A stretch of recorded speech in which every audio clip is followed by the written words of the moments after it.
नमस्कार देवियों और सज्जनों, हरा भरा कबाब एक स्वादिष्ट नाश्ता है। हमने उसे पालक, आलू और पनीर के साथ बनाया है। भारत में ज्यादातर लोग शाम के समय नाश्ता करना पसंद करते हैं और ये कबाब आप चाय के साथ एक बढ़िया नाश्ते के रूप में परोस सकते हैं, क्योंकि ये पौष्टिक पालक से बनते हैं और इसे बनाना भी बहुत आसान होता है। तो चलिए जाने ये हरा भरा कबाब आखिर बना तो कैसे बना। हम आधा किलो पालक का ये हरा भरा कबाब बना रहे हैं और पालक के पत्तों को इस तरीके से अलग कर लिया। फिर एक कढ़ाई में पानी गर्म किया और इन पालक को उसमें डाल देते हैं, यानी कि उबाल लेते हैं। थोड़ी देर के बाद आप पाएंगे कि आपकी पालक अच्छी तरह से उबल चुकी है और अब हम बहुत ठंडे पानी में इसको ट्रांसफर करते हैं। ठंडे पानी में डालने का मतलब ये होता है कि इसकी कुकिंग यानी कि जो पकना है वो एकदम से रुक जाए और इसकी जो ग्रीनरी है वो बरकरार रहे। हमने अपने ही गार्डन से थोड़ी सी स्प्रिंग अनियन ले ली और गार्लिक के थोड़े से पत्ते आप बाजार से भी ला सकते हैं।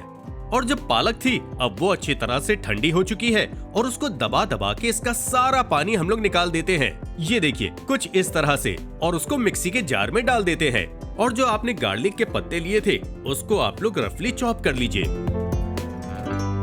इसी तरीके से स्प्रिंग अनियन को भी रफली चॉप कर लीजिए। फिर हमने लिया है थोड़ा सा हरा धनिया, इसको भी हमने रफली चॉप कर लिया और 3 से 4 हरी मिर्च को भी, और सारी चीजों को हमने मिक्सर के जार में डाल दिया और अच्छी तरह से पीस लिया।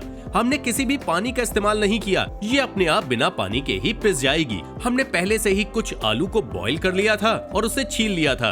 अब इसको कद्दूकश कर लेते हैं। देखिए आलू हम लोग बहुत ठंडा इस्तेमाल करेंगे और कुछ इस तरह से हमने कद्दूकश कर लिया सारे आलू को। और जितना आलू हमने लिया है उतना ही हम पनीर का इस्तेमाल करेंगे और उसे भी कद्दूकश कर लेंगे। और अगर आप ना कद्दूकश करना चाहें तो इस तरीके से भी आप मैश कर सकती हैं।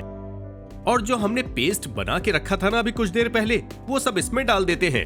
और उसके बाद हमने आधा चम्मच जीरा पाउडर का इस्तेमाल किया, आधे चम्मच नमक का, और उसके बाद हमने आधा चम्मच गरम मसाले का इस्तेमाल किया और आधा कटोरी हमने ब्रेड क्रम्स का इस्तेमाल किया।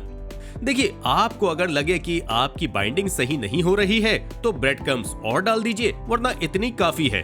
फिर इन सारी चीजों को आटे की तरह गूंदना शुरू करिए, यानी कि मिक्स करिए। वैसे आटे की तरह आपको गूंदने की जरूरत नहीं पड़ेगी क्योंकि ये बहुत सॉफ्ट होता है। बस अच्छी तरह से आप इसे मिक्स कर लीजिए और जैसे कि आप आलू की पैटी बनाती हैं वैसे बना लीजिए। हमने साथ में काजू इसमें इस्तेमाल किया है एक डेकोरेशन के लिए, आप चाहें तो ना करें, ये ऑप्शनल है। फिर एक फ्राई पैन में हमने थोड़े से रिफाइंड ऑयल का इस्तेमाल किया और जैसे ही गर्म हुआ हमने इसे तलना शुरू कर दिया। और ये सारा काम आप लो फ्लेम पर करिएगा और बड़े इत्मीनान से।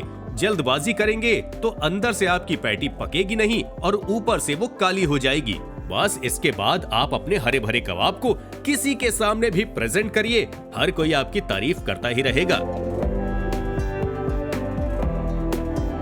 तो अगली बार हम कौन सा वीडियो लेकर आए आप हमें कमेंट सेक्शन में जाकर जरूर बताएं।